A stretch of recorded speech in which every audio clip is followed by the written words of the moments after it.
The year is 1985, and you just won tickets to a Redskins game. Things haven't been going your way for a long time, but things are finally starting to look up for you. You won tickets to a free football game. The only problem is, none of it's real, and you're about to get arrested.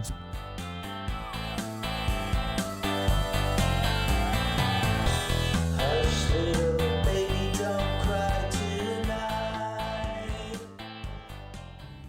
In the 1980s, the U.S. Marshal Service ran a series of operations under the name FIST. This stood for Fugitive Investigative Strike Team.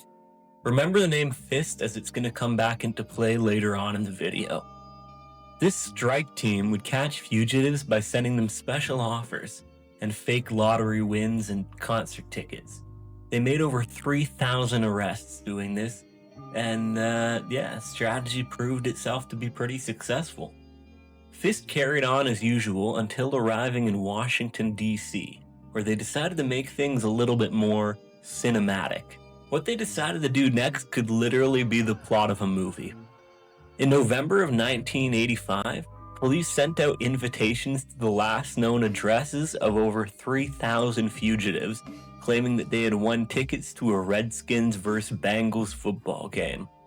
This raffle was conducted by an entirely fake company known as the Flagship International Sports Television Company, or FIST.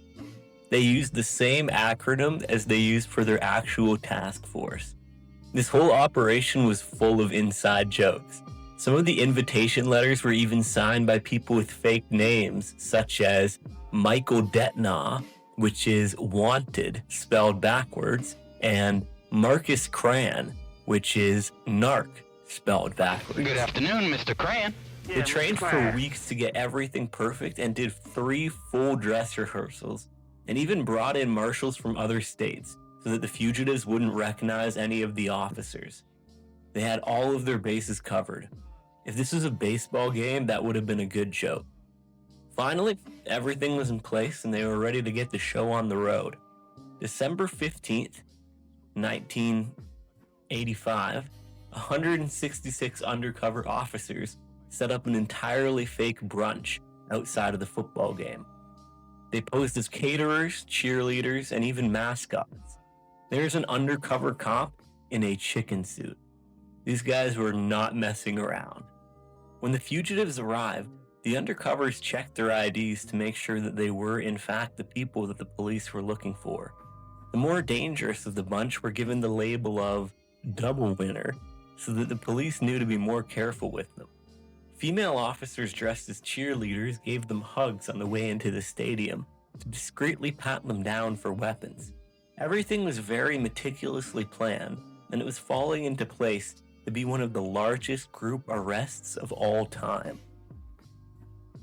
While these criminals were enjoying their pre-game brunch, Louis McKinney, the head of the operation, took groups of 10 to 20 away for a special surprise.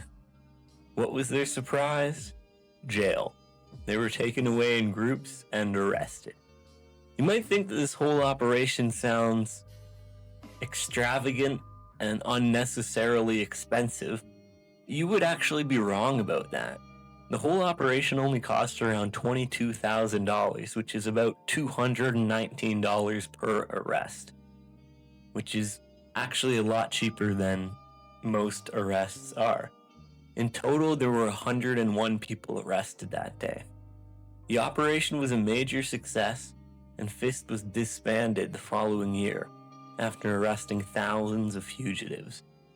The moral of the story is, don't become a fugitive, but if you do, make sure not to accept any free offers that you might have won, because you'll probably end up getting fisted.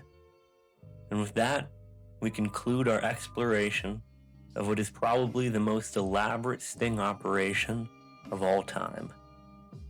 Thanks for watching, and have yourself a good day.